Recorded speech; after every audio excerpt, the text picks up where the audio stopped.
राम राम भाइयों। आज हम बात करेंगे राजपूतों के 36 कुलों में से एक परमार वंश की एक शाखा उज्जैन वंश के बारे में।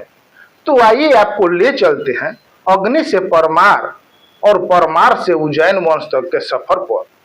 थोड़ी देर ही सही पर दुरुस्त पहुंचेंगे और इतना तो अपने पूर्वजों की कृति को जानने के लिए बनता है। उज्जैन अग्निवंशी राजपूत है। इनका गोत्र सावर्णी, कुल देवी कालरात्रि, वेद ऋग्वेद, इष्ट देव सूर्य है और प्रमुख गद्दी धार नगरी है। अग्निकुंड मत मुहुड़ोत नैणसी या चंद्र बरदाई की किताब पृथ्वीराज रासों के अनुसार वशिष्ठ मुनि ने आबू पर्वत पर यज्ञ कर 4 योद्धा उत्पन्न किए, जिनके नाम हैं चौहान, चालुक्य, परमार और प्रतिहार। डूंगरपुर बांसवाड़ा राजस्थान के परमार चामुंडा द्वारा महादेव मंदिर में लगे शिलालेख के अनुसार महर्षि विश्वामित्र वशिष्ठ मुनि की गाय नंदिनी को छल से हर ले गए थे। तब वशिष्ठ मुनि ने अग्नि में आहुति दी, जिससे एक वीर योद्धा उत्पन्न हुआ जिसका नाम धूमराज था। धूम का संबंध धुआं से है, यानी धुएं से निकलने वाला राजा। धूमराज की वीरता और पराक्रम के कारण इन्हें परमार के नाम से भी जाना जाता है। परमार का अर्थ है पर यानी पराया और मार यानी मारने वाला, यानी पराये या कहें शत्रु को मारने वाला। परमार राष्ट्रकूटों के सामंत थे। सन 808 ईस्वी के लगभग राष्ट्रकूट गोविंद तृतीय ने नागभट्ट प्रतिहार द्वितीय को हराकर मालवा पर विजय प्राप्त की और उसे अपने सामंत उपेंद्र उर्फ कृष्ण राज परमार को दे दिया। उपेंद्र के 2 पुत्र हुए, वेरी सिंह और हम्बर सिंह।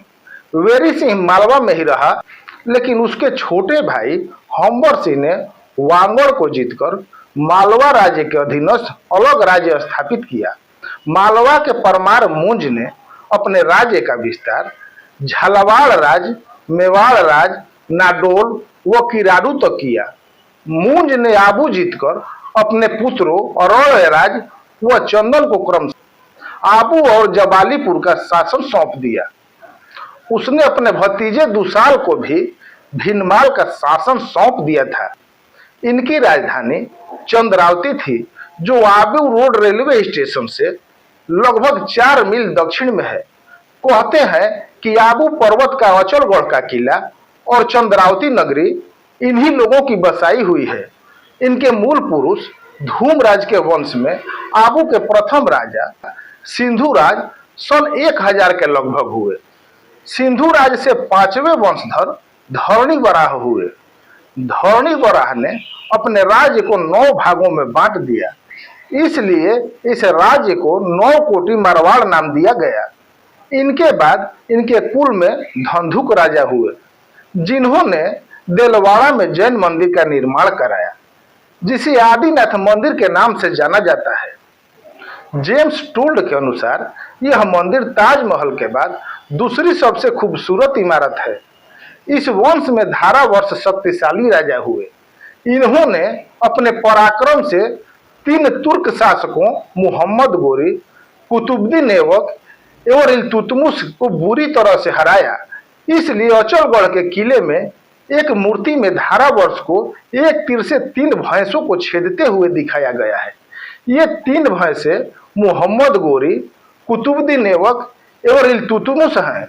आबू पर इन परमारों का राज्य सन 1368 के आसपास तक रहा।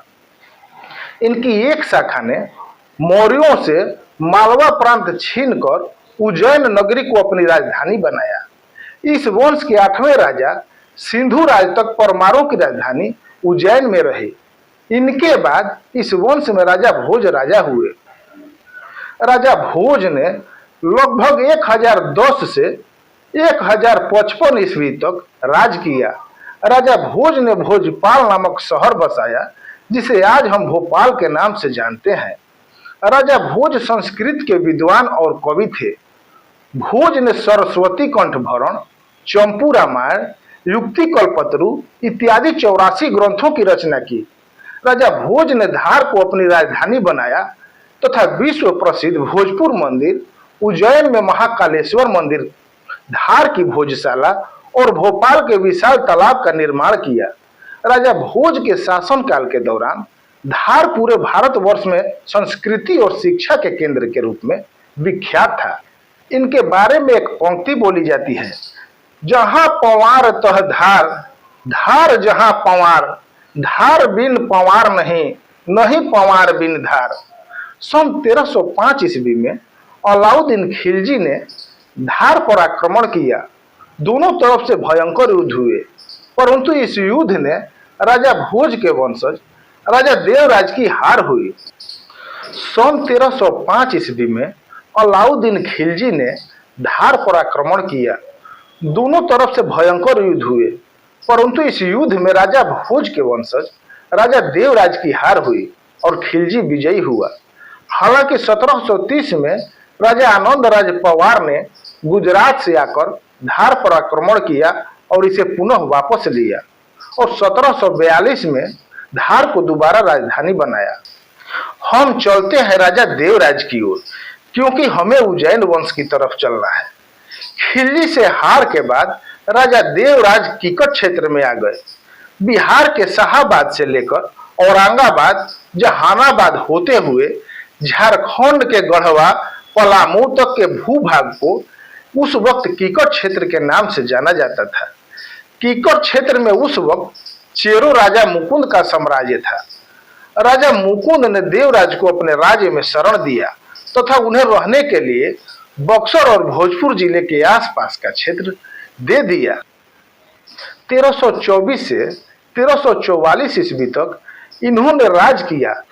लगभग 20 साल राज करने के बाद चेरो राजा मुकुंद से इनका संबंध खराब हो गया। चेरो वंश और उज्जैन वंश के बीच घोर युद्ध हुए।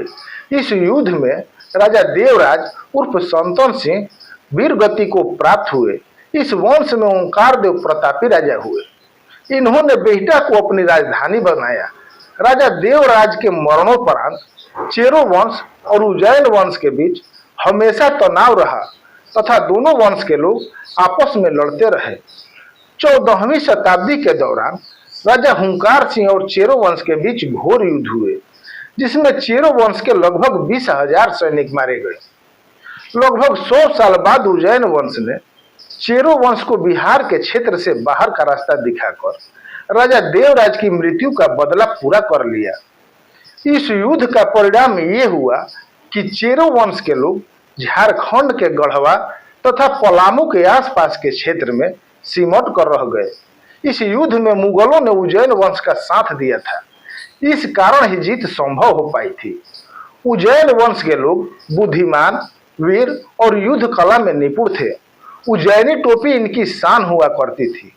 आज भी उज्जैन राजपूत शानो शौकत की जिंदगी जीना ही पसंद करते हैं। जौनपुर के सुल्तान मलिक सरवर द्वारा ब्राह्मणों को पूजा पाठ में परेशान करने और जबरदस्ती धर्मांतरण कराने के कारण उज्जैन जौनपुर सल्तनत के साथ भी संघर्ष में आ गए। ये संघर्ष 100 से ज्यादा वर्षों तक चला। उज्जैनी राजा हरराज सिंह शुरू में ब्राह्मणों की रक्षा हेतु मलिक सरवर की सेना को हराने में सफल रहे, किंतु बाद में उज्जैन हार गए और जंगल में छिपकर गुरिल्ला युद्ध का सहारा लिया। सूरजगढ़ के युद्ध में राजा गजपति के नेतृत्व में मुगल शासकों के खिलाफ उज्जैनों ने शेरशाह सूरी की मदद की, जो उस समय एक प्रमुख शक्ति थे। राजा गजपति ने अपने 2000 वीर सैनिकों के साथ शेरशाह सूरी की मदद की और जनरल इब्राहिम खान को मार डाला और बंगाल की सेना के सभी शिविर उपकरण, हाथी और तोपखाने उज्जैनियों के हाथ में चले गए।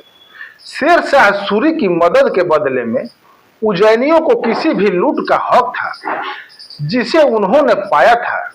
उज्जैन वंश की मुख्य रियासतें डुमरांव और जगदीशपुर है। डुमरांव रियासत के महाराजा कमल बहादुर सिंह लोकसभा के 2 बार सदस्य रहे। वे पहली लोकसभा के अंतिम जीवित सदस्य थे। उज्जैन वंश की बात हो और बिहार के वीर बांकुड़े बाबू वीर कुंवर सिंह का नाम न लिया जाए, ऐसा कैसे संभव है। बाबू वीर कुंवर सिंह शाहाबाद क्षेत्र से 1857 की क्रांति के मुख्य आयोजक थे। बाबू वीर कुंवर सिंह जगदीशपुर रियासत के शासक थे। अन्याय विरोधी और स्वतंत्रता प्रेमी वीर कुंवर सिंह एक कुशल सेना नायक थे। इन्हें 80 वर्ष की उम्र में भी लड़ने और विजय हासिल करने के लिए जाना जाता है। ब्रिटिश इतिहासकार होम्स ने इनके बारे में लिखा है, उस बूढ़े राजपूत ने ब्रिटिश सत्ता के विरुद्ध अद्भुत वीरता और आन बान शान के साथ लड़ाई लड़ी।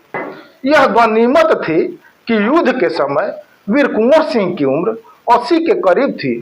अगर वे जवान होते तो शायद अंग्रेजों को 1857 में ही भारत छोड़ना पड़ता। 26 अप्रैल 1857 को वीर कुंवर सिंह ने अंतिम सांस ली। भाइयों, मिलते हैं किसी नई जानकारी के साथ। तब तक के लिए राम राम।